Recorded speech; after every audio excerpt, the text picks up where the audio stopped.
নমস্কার, বাংলা বার্তা থেকে বলছি Sanmoy Bandyopadhyay. National investigating agency এনআইএর থাবা টের পেল শেষ পর্যন্ত নবান্ন।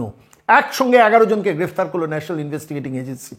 এবং যে ন্যাশনাল ইনভেস্টিগেটিং এজেন্সি কিন্তু ইডি, সিবিআই বা ইনকাম ট্যাক্সের থেকে অনেক বেশি পাওয়ারফুল একটি সেন্ট্রাল গভর্নমেন্টের এজেন্সি, যেটাতে ভারতবর্ষের স্বরাষ্ট্র মন্ত্রকের নির্দেশ মোতাবেক ভারতবর্ষের যে কোনো প্রান্তে without the confirmation, without the sanction of the state government তারা কিন্তু সরাসরি পৌঁছে যেতে পারে, ইনভেস্টিগেশনে নেমে যেতে পারে। এবং তার জন্য কোনো রাজ্য সরকারের কোনো বিশেষ অনুমতির দরকার হয় না। রাষ্ট্রদ্রোহিতার ক্ষেত্রে যদি কোনো প্রয়োজন মনে করে রাষ্ট্রের সিকিউরিটি জড়িত, সেক্ষেত্রে এনআইএ কিন্তু স্বতঃপ্রণোদিত হয়ে মুভমেন্টটা করতে পারে। এই পশ্চিমবঙ্গ বারবার সেটা দেখেছে এবং রাজ্যের মুখ্যমন্ত্রী সেটা নাপসন্দ করলেও সেটা কিন্তু এনআইএ করে দেখিয়েছে। এনআইএর অ্যাক্টিভিটিটা খুব সাইলেন্ট অ্যাক্টিভিটি, বেশি হইচই হয় না, সংবাদ মাধ্যমে রিপোর্ট বেরোয় না, কোর্টে সেটা নিয়ে প্রচুর সওয়াল হয় না, কিচ্ছু হয় না। সাইলেন্টলি চিতাবাঘের মতো আসে, থাবা মারে এবং অপরাধীদের চিহ্নিত করে, প্রমাণ সংগ্রহ করে তুলে নিয়ে চলে যায়। এবং যাদের বন্দি করে তাদের কিন্তু চট করে ছাড়া পাওয়ার আর কোনো অবকাশ নেই। তাদের নিজস্ব আদালত আছে এনআইএর, সেই আদালতে তার বিচার পর্ব চলে এবং বছরের পর বছর শেষ পর্যন্ত ঠিকানা হয় এনআইএর ওই বিচার ব্যবস্থার জেল। ঠিক এই প্রেক্ষিতে দাঁড়িয়ে আজকে আমরা এই বিষয়টা নিয়ে কেন এলাম বলুন তো, একটা ঘটনা ঘটেছে। আপনারা জানেন গত বছর রামনবমীর অনুষ্ঠান উপলক্ষে বিভিন্ন জায়গায় অশান্তি ছড়িয়েছিল। হাওড়াতে, শিবপুরে, আপনারা জানেন, রিষড়াতে, ডালখোলাতে একাধিক জায়গায় হয়েছিল। এবং সেটার পর এই রাজ্য সরকার, কলকাতা রাজ্য পুলিশ, তারা স্বতঃপ্রণোদিত হয়ে মামলা করে তারপর সেই মামলাটা শুরু করে তার প্রসিডিং শুরু করেছিল। কিন্তু রাজ্য সরকারের রাজ্য পুলিশকে দিয়ে রাজ্যের মুখ্যমন্ত্রী যখন কোনো অপরাধীদের বিচার করার চেষ্টা করেন, তখন সেই অপরাধীদের একটা শ্রেণীকে বাঁচানোর প্রক্রিয়াটা তার মধ্যে জারি থাকে। এটা বারবার প্রমাণিত হয়েছে। এবং তারই প্রেক্ষিতে রামনবমীতে কোনো একটা নির্দিষ্ট সেকশন থেকে উস্কানির ফলে, কোনো একটা সর্বোচ্চ প্রভাবশালীর কাছ থেকে উস্কানির অভিযোগ বারবার উঠেছিল যে, এবং সেই বারবার অভিযোগ ওঠার প্রেক্ষিতে দাঁড়িয়ে যখন ঘটনাটা শেষ পর্যন্ত ঘটে শিবপুরে, যখন ঘটে রিষড়ায়, যখন ঘটে ডালখোলায়, তখন শেষ পর্যন্ত যে ঘটনাটা ঘটে সেটা হচ্ছে শুভেন্দু অধিকারী সরাসরি কলকাতা হাইকোর্টের প্রধান বিচারপতির ডিভিশন বেঞ্চে গিয়ে অ্যাপিল করেন যে রামনবমী সংক্রান্ত যে গণ্ডগোলটা হয়েছে, যে অশান্তিটা হয়েছে, মূল অপরাধীরা স্যার ধরা পড়বে না, তাদের রাজ্য পুলিশ কলকাতা পুলিশ তাদের বাঁচানোর চেষ্টা করবে। ফলত এর জন্য ন্যাশনাল ইনভেস্টিগেটিং এজেন্সির তদন্ত দরকার, এনআইএকে দিয়ে তদন্তটা করানো দরকার। এবং ঠিক এই সময় দাঁড়িয়ে প্রধান বিচারপতির বেঞ্চ এনআইএ তদন্তের রায় দেন শুভেন্দু অধিকারীর আবেদনের ভিত্তিতে। এবং সেই এনআইএ তদন্ত শুরু হয় গত বছর, খেয়াল রাখবেন, মার্চ মাসে ঘটনাটা ঘটেছিল। তারপর এপ্রিল মাসে 27শে এপ্রিল কলকাতা হাইকোর্টে শেষ পর্যন্ত রায় দেন গত বছর 2023 যে এটাতে এনআইএ তদন্ত করবে, রাজ্য পুলিশ তদন্ত করবে না। এখন স্বাভাবিকভাবে রাজ্যের মুখ্যমন্ত্রী তো না পাসান যে আমার রাজ্যের আমি অপরাধীদের, ক্রিমিনালদের বাঁচানোর জন্য আমি কাজ করি, আমার পুলিশকে দিয়ে প্রোটেকশনটা দিই, আর তাদের বিরুদ্ধে যদি এনআইএ ঢুকে পড়ে তাহলে তো অপরাধীরা ধরা পড়ে যাবে। তখন সঙ্গে সঙ্গে তারা সুপ্রিম কোর্টে গিয়েছিলেন। গত বছরের অভিজ্ঞতার ঘটনা বলছি। সুপ্রিম কোর্টে গিয়েছিলেন রাজ্যের মুখ্যমন্ত্রী, প্রচুর কয়েক লক্ষ টাকা খরচা করে খুব নামি দামি অ্যাডভোকেটকে দিয়ে সুপ্রিম কোর্টে এই মামলাটায় যাতে এনআইএ না ঢোকে তার ব্যবস্থা করতে গিয়েছিলেন। শেষ পর্যন্ত সেখানে সুপ্রিম কোর্ট হস্তক্ষেপ করেনি। কলকাতা হাইকোর্টের প্রধান বিচারপতির বেঞ্চে রায় দিয়েছিলেন যে এনআইএ রামনবমী সংক্রান্ত সমস্ত গণ্ডগোলের বিচার করবে। সুপ্রিম কোর্ট সেখানে কর্ণপাত করেনি। না করার ফলে তারই প্রেক্ষিতে তখন শেষ পর্যন্ত এনআইএ সমস্ত তদন্ত প্রক্রিয়াটা নেয়। এবং গত বছর 27শে এপ্রিল এই ঘটনাটা ঘটে। 27শে এপ্রিল 2023 কলকাতা হাইকোর্টের রায় মোতাবেক শেষ পর্যন্ত এনআইএ তদন্তে নামে। এরপর দেখুন গত এপ্রিল মাস থেকে এবছরের মার্চ মাস পর্যন্ত আমরা তেমন কিছু জানতে পারিনি, কিন্তু ন্যাশনাল ইনভেস্টিগেটিং এজেন্সি তদন্ত করছে। আপনার ইডি তদন্ত করলে, সিবিআই তদন্ত করলে, ইনকাম ট্যাক্স তদন্ত করলে সঙ্গে সঙ্গে ক্যামেরা সেখানে চলে যায়, সেখানে সাংবাদিকরা চলে যান, সংবাদ মাধ্যমে সেটা রিপোর্টেড হয়। এনআইএ কিন্তু খুব সাইলেন্ট অপারেটর। আমি এনআইএর সম্বন্ধে বহু মানুষের সঙ্গে কথা বলেছি, আজকে দীপাঞ্জন চক্রবর্তীর সঙ্গে এটা নিয়ে কথা বলেছি, তার বক্তব্য এই প্রতিবেদনের শেষকালে শোনাবো। কিন্তু ঘটনা হচ্ছে এনআইএর অপারেশন মোডটা খুব সাংঘাতিক। প্রথম কথা হচ্ছে সব থেকে ওয়েল ইকুইপড, টেকনিক্যালি এনআইএর থেকে ওয়েল ইকুইপড কোনো ইনভেস্টিগেটিং এজেন্সি সারা ভারতবর্ষের মাটিতে নেই। ফলে সেই এজেন্সি, এবং তারা সবসময় মিডিয়াকে এড়িয়ে চলে, আড়ালে রাখে, মিডিয়াকে জানতেও দেয় না কোথায় কী করে, শুধু সাইলেন্টলি একটা প্রেস নোট দিয়ে জানিয়ে দেয় আমরা একে অ্যারেস্ট করলাম। যেমন গতকাল আমি বলছি 19শে মার্চ ইডি একটা আচমকা এনআইএ একটা প্রেস নোট দিল। সেই প্রেস নোটে কী বললো যে the National Investigating Agency NIA has arrested 11 more accused in the conspiracy relating to the communal violence that took place during the Ram Navami celebrations in West Bengal in March 2023. 11 জনকে arrest করার ব্যাপারে একটা press note দিল NIA যে আমরা 11 জনকে arrest করেছি। এবং তার আগে আমরা 16 জনকে অ্যারেস্ট করেছিলাম 26শে ফেব্রুয়ারি 2024, অর্থাৎ এবছরই 26শে ফেব্রুয়ারি 2024 আমরা 16 জনকে এই সংক্রান্ত ব্যাপারে অ্যারেস্ট করেছি। গত বছর 27শে এপ্রিল কলকাতা হাইকোর্টে রায় বেরিয়েছিল। এপ্রিল মাসের পর কাগজপত্র সমস্ত সংগ্রহ করেছিল, ভিডিও ফুটেজ সংগ্রহ করেছিল, সমস্ত কিছু সংগ্রহ করে সাইলেন্টলি এই 8-9 মাস ধরে তারা ইনভেস্টিগেশন কমপ্লিট করে 26শে ফেব্রুয়ারি প্রথম ঝাঁপটা মারে এবং 16 জনকে আচমকা এনআইএ অ্যারেস্ট করে নেয়। এরপর 11 জনকে অ্যারেস্ট করলো এবং করার পর গতকাল এই প্রেস বিজ্ঞপ্তি দিয়ে তারা জানালো আমরা 11 জনকে অ্যারেস্ট করেছি, অর্থাৎ সব মিলিয়ে হিসেব মতো দাঁড়াচ্ছে প্রায় 27 জনকে অ্যারেস্ট করা হলো। এনআইএ এই যে প্রেস নোটটা দিল, সেই প্রেস নোটে কাদের অ্যারেস্ট করেছে তাদের নামগুলো পড়েছেন। আমি নামগুলো একটু পড়ে শোনাই, তাহলে আপনারা বুঝতে পারবেন। The 11 arrested accused have been identified as Shamim Abed, Balwant Singh, Mehmood Alam, Mehfuz Alam, Shamshad Alam, Mohammad Ali, Suraj, Salim Jawad, Sarfaraz Alam, Lalan Firoz Khan, Mohammad Sameer Ansari, Shamshad Hossain, Shamshad Ali, all of them are residents of Shibpur, Howrah. নামগুলো শুনলেন আপনারা, যে 11 জনের নাম, সেই 11 জনকে তারা গ্রেফতার করেছে। তার আগে 16 জন, টোটাল 27 জনকে গ্রেফতার করেছে। এখন স্বাভাবিকভাবে এনআইএ যেভাবে এদের গ্রেফতার করেছে, তার ভিডিও ফুটেজ সমস্ত কিছু তারা সেটা উল্লেখও করেছে। আমার হাতে প্রেস নোটটা আছে বলে আমি সেই প্রেস নোটটা আমি আলাদা করে পুরোটা পড়ে শোনালাম না। সেই প্রেস নোটে একদম পরিষ্কার ছত্রে লেখা আছে কীভাবে তারা অপারেশন করেছে এবং মোটামুটি টেক্সটটা লেখা আছে যে ভিডিও ফুটেজ মিলিয়ে আইডেন্টিফাই করে তারপর ধরা হয়েছে। এবার প্রশ্নটা হলো, এই লোকগুলো কি রাজ্যের সরকার, রাজ্যের পুলিশ, যদি রাজ্যের পুলিশ যে ইনভেস্টিগেশনটা চালাচ্ছিল বা যে এফআইআরটা করেছিল, এরা কি কেউ গ্রেফতার হতো? নিশ্চিতভাবে চোখ বন্ধ করে বলা যায় হতো না। কেন হতো না আমি ব্যাখ্যায় যাচ্ছি না, আপনারাও বুঝতে পারছেন। এরা কেউ গ্রেফতার হতো না রাজ্য পুলিশ যদি ইনভেস্টিগেশনটা করতো। এনআইএ গ্রেফতার করলো। এখন প্রশ্নটা হচ্ছে নবান্ন কেন ভয় পেল? রাজ্যের মুখ্যমন্ত্রী কেন ভয় পাচ্ছেন? রাজ্যের ভাইপো কেন ভয় পাচ্ছেন? ভয় পাওয়ার কারণটা এবার একটু খুব সংক্ষেপে ব্যাখ্যা করে আমরা পরবর্তী পর্যায়ে যাব।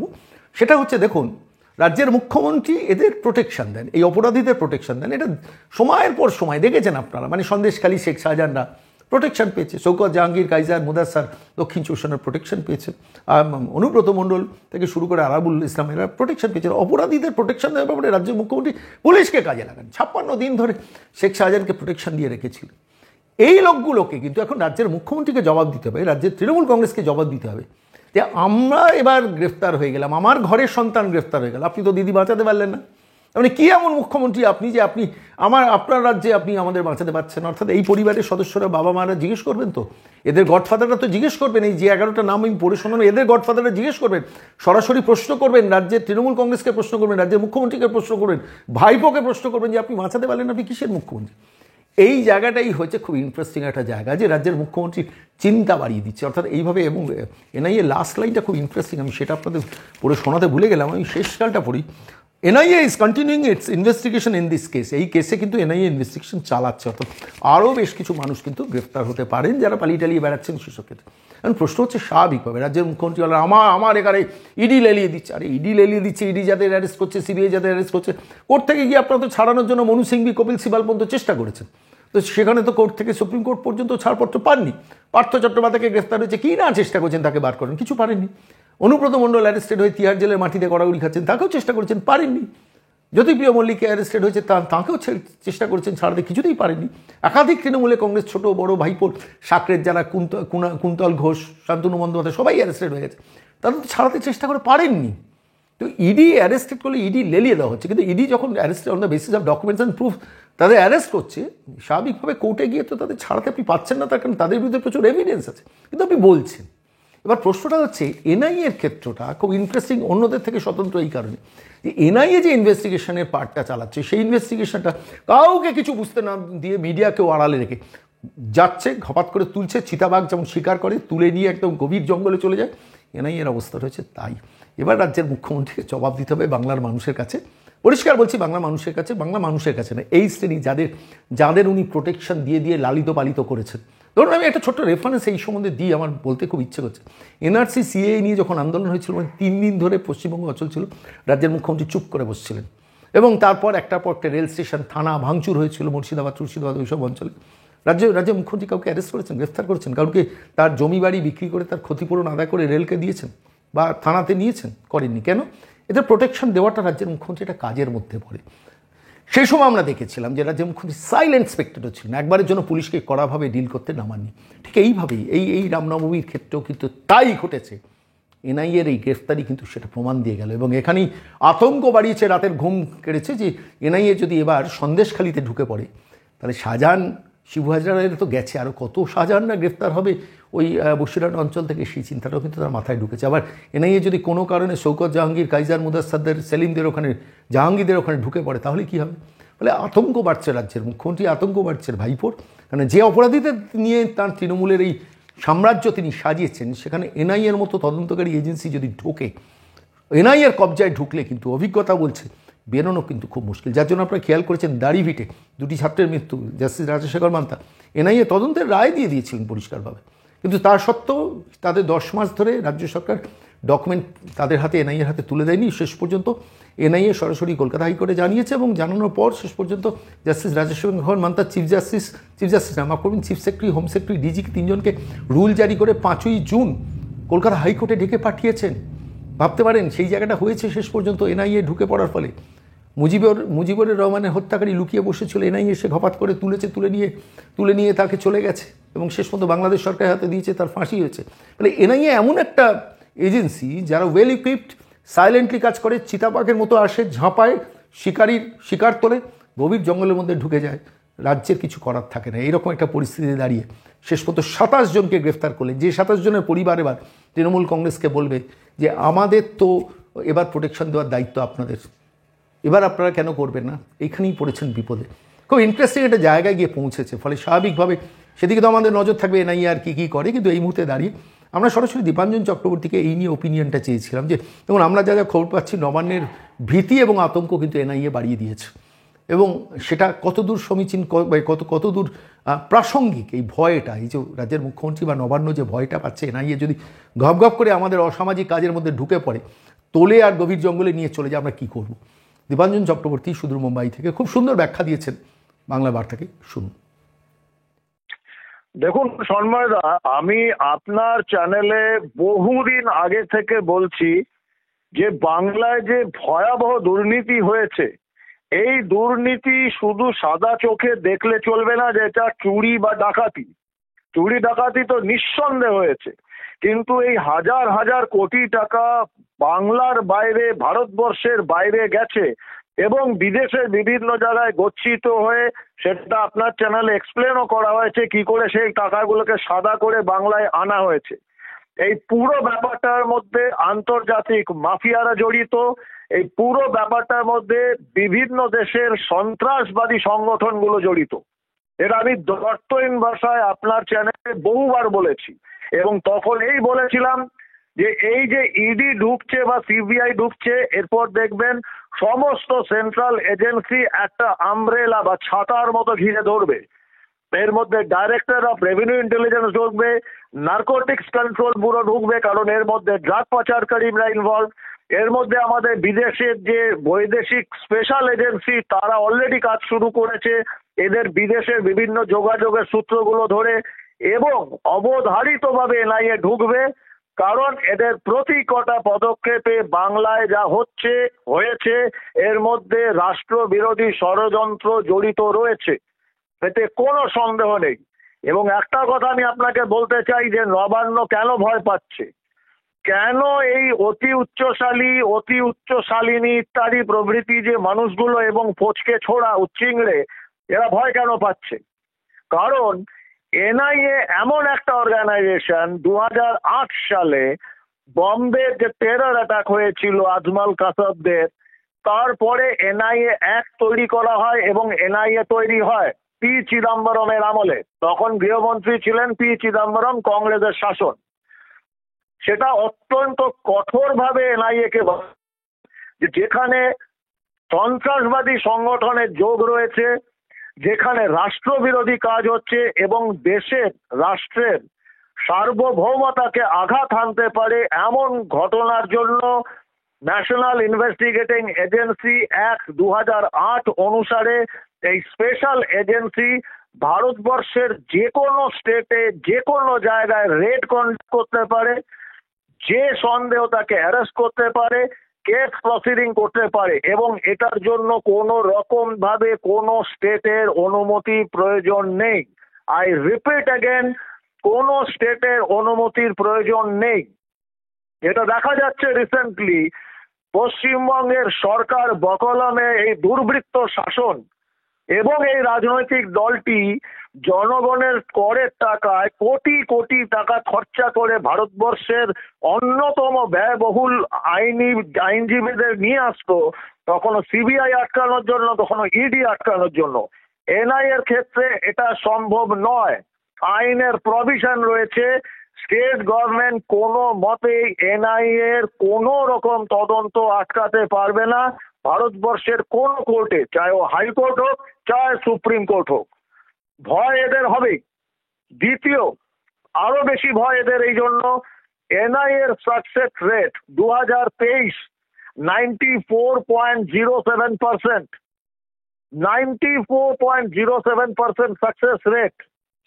সুতরাং কোন শক্তি, কোন মানুষ, কোন সংগঠন, কোন রাজনৈতিক দল, সে যতই ক্ষমতাশীল হোক আর সে যতই সংবিধানের শপথ নেওয়া লোক হোক, যদি সে জড়িত থাকে রাষ্ট্র বিরোধী ষড়যন্ত্রের সঙ্গে, সন্ত্রাসবাদী ষড়যন্ত্রের সঙ্গে, তারা যদি মাটির নিচে গর্ত করে থাকে, এনআইএ তাদের তুলে বার করে এনে যেখানে পৌঁছানোর পৌঁছাবে। এবং সেটা কিন্তু এই বাংলার লোকজন এখন জানতে পেরেছে, তারা এই দুর্বৃত্তায়নের মধ্যে জড়িত, অতি উচ্চ প্রভাবশালী ওই উচ্চিংড়ে ফচকে ছোড়া এবং তাদের যে দলবল, শাহজাহান, জাহাঙ্গীর, বাবর, অরঙ্গজেব, মুরাদ, সুজা, তারা বুঝতে পেরে গেছে। তার জন্যই এই আতঙ্ক, তার জন্যই দেখতে পাচ্ছেন কি সমস্ত ভাষা বেরোচ্ছে ওদের দিয়ে। তবে এরা নিশ্চিত জেনে থাকুক, এনআইএর হাত থেকে এদের বাঁচার রাস্তা নেই। আর এনআইএ সুনির্দিষ্ট তথ্যের ভিত্তিতেই অপারেশন করে। এবং এটাও বলে রাখি, 2019-এ এই সরকারের, এনডিএ সরকার, তারা একটা স্পেশাল অ্যামেন্ডমেন্ট অ্যাক্ট এনেছিল এনআইএ, সেটা পার্লামেন্টে পাস হয়। তাতে পরিষ্কার রয়েছে এনআইএ নিজেদের স্পেশাল কোর্টে কিন্তু এই প্রসিডিংস করবে এবং প্রসিডিংস যতক্ষণ কমপ্লিট না হবে সেটাতে কিন্তু বাধা দিতে পারবে না অন্য উচ্চতর কোনো কোর্টে গিয়ে। রায় বেরোনোর পরে সে চ্যালেঞ্জ করতে পারে, কিন্তু যতক্ষণ এনআইএ আদালতে রায় না বেরোচ্ছে এরা চ্যালেঞ্জ করতে পারবে না। সুতরাং এটা খুব স্বাভাবিক, এই প্রভাবশালীরা তিনগুণা শুরু হয়েছে। কারণ এটা পরিষ্কার বোঝা যাচ্ছে তাদের প্রতিটি, এটা আমরা বহুদিন বলেছি, বহু বছর ধরে, আমি 2 বছর 3 বছর ধরে বলে আসছি, তাদের প্রতি কটা টাকা, যেটা বাংলার মানুষের টাকা, সম্পদ বিক্রির টাকা, বাংলার যুবক যুবতীদের স্বপ্ন বিক্রির টাকা, সন্ত্রাসবাদী গ্রুপগুলোর হাত দিয়ে ভারতবর্ষের বাইরে গেছে। আমি এবার এই সন্ত্রাস যোগ কিন্তু এদের তিহার পাঠাবেই। বিভাঞ্জনবাবু, আমি এখানে একটু ছোট্ট একটা প্রশ্ন আপনার কাছে আছে, সাধারণ মানুষের জন্য বলবেন। ইডি সিবিআই এর সঙ্গে এনআইএ তফাৎটা কি ইনভেস্টিগেশনের? ইনভেস্টিগেশন বলতে তাদের এরিয়া, পরিধি, যে বিষয়টা নিয়ে তারা কাজ করে, সেটা ইডি বা সিবিআই থেকে তফাৎ কি, একটু যদি ব্যাখ্যা করে দেন সংক্ষেপে। দেখুন, একটা হচ্ছে সিবিআই এবং ইডি করে মানি লন্ডারিং কেস। একটা জায়গায় চুরি হলো হাজার হাজার কোটি টাকা বা মার্ডার হলো, এবার সেটার তদন্ত করবে কিন্তু সিবিআই। এবার চুরি যাবার পর এই হাজার হাজার কোটি টাকা কি করে একজনের হাত থেকে আরেকজন, সেখান থেকে আরেকজন, সে পর কোথায় যাচ্ছে, এই যে মানি ট্রেল বলি, যে টাকার যে চলার রাস্তা, এটাকে খুঁজে বার করা এবং এটাকে উদ্ধার করা, সেই কাজটা কিন্তু এনফোর্সমেন্ট ডাইরেক্টরেট ইডি করে। সিবিআই করে অপরাধের বিচার, অপরাধের অনুসন্ধান। ইডি করবে অপরাধের মধ্যে যেখানে টাকা জড়িত রয়েছে, সেই টাকা কোন পথে দিয়ে গেছে সেটাকে ধরা এবং সেটাকে সিজ করা, অ্যাটাচ করা, এবং যারা এই টাকাটা সরবরাহ করেছে, নিয়ে গেছে, তাদের আইনের জায়গাতে এনে ছেড়ে দেওয়া। তারপর সেটা কোর্ট ডিসাইড করবে। এনআইএ এর কাজটা কিন্তু সম্পূর্ণ আলাদা। এনআইএ কখনো নর্মাল ক্রাইম, নর্মাল চুরি, ডাকাতি, লুট এগুলোর মধ্যে ঢোকে না। এনআইএ ভারতবর্ষের একমাত্র বলা যেতে পারে ফেডারেল এজেন্সি, যেরকম আমেরিকায় FBI, federal bureau of investigation. Federal agency কিন্তু কোন রকম কেন্দ্র রাজ্য সম্পর্ক, যে রাজ্যে আমি অনুসন্ধান করতে যাচ্ছি তার জন্য রাজ্যের অনুমতি দরকার, কোনো কিচ্ছুর দরকার হয় না। ইউনিয়ন হোম মিনিস্ট্রি একটা রিটেন প্রোক্লামেশন ইস্যু করে। রিটেন প্রোক্লামেশন মানে বাংলায় সুবিধার জন্য বলছি যে হোম মিনিস্ট্রি যখন মনে করছে একটি নির্দিষ্ট ঘটনায় সেখানে সন্ত্রাসবাদী যোগ রয়েছে, যেটা ভারতবর্ষের সার্বভৌমতার জন্য বিপজ্জনক, ভারতবর্ষের রাষ্ট্রীয় সুরক্ষার জন্য বিপজ্জনক, তখন ইউনিয়ন হোম মিনিস্ট্রি ওই প্রোক্লামেশন দেয় এনআইএ কে যে এবার তোমরা এই কাজে তদন্তে নামো। বাস, তারপর কিন্তু এনআইএ না কেন্দ্রীয় সরকার না রাজ্য সরকার কারোর অধীনে নয়, কাউকে রিপোর্ট করা নয়, সম্পূর্ণ ইন্ডিপেন্ডেন্টলি তারা ইনভেস্টিগেশন করে। সুতরাং এনআইএ ভারতবর্ষের যে কোনো রাজ্যে যে কোনো মানুষকে যে কোনো সময় অ্যারেস্ট করতে পারে এবং তার জন্য তাদের সংশ্লিষ্ট রাজ্যের অনুমতির দরকার হয় না, সংশ্লিষ্ট রাজ্যের পুলিশের অনুমতির দরকার হয় না, বা কোনো কোর্ট বা কারোর দরকার হয় না। যে কারণ এর সঙ্গে সরাসরি রাষ্ট্রীয় সুরক্ষা এবং ভারতবর্ষের সার্বভৌমতা জড়িয়ে রয়েছে। এটাই হচ্ছে ডিফারেন্স। এনআইএ রাতে প্রভূত ক্ষমতা আমাদের সংবিধান দিয়েছে, কারণ এটার লড়াইটা দেশ বিরোধী শক্তির সঙ্গে, এবং যেরকম ভাবে এই শাসক দল তারা দেশ বিরোধীর সঙ্গে কম্প্রোমাইজ করছে, আঁতাত করছে, শেখ শাহজাহানের মতো আন্তর্জাতিক মাফিয়া সন্ত্রাসবাদীদের দিয়ে রোহিঙ্গাদের ঢোকাচ্ছে, এটা শেষ করতে গেলে এনআইএ ছাড়া অপশন নেই।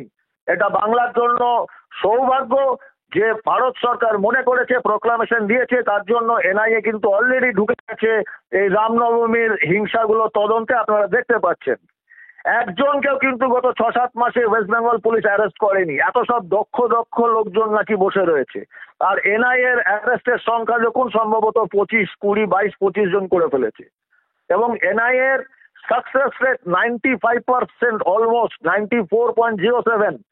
ওরা কাউকে ফালতু লোককে ধরে না, যাকে ধরবে তাকে শেষ পর্যন্ত তিহারেই সারা জীবন কাটাতে হবে। তথ্য প্রমাণ নিয়ে অনুসন্ধানের মাধ্যমে সেটা কিন্তু বারবার প্রমাণ করেছে এনআইএ। সুতরাং সাধু সাবধান, এখন এদের মাটিতে গর্ত করে বসে থাকলো, ওখান থেকে খুঁড়ে বার করবে এনআইএ। চন্ময় দা, অনেক ধন্যবাদ দীপাঞ্জন দা, অনেক ধন্যবাদ। ধন্যবাদ, জয় হিন্দ।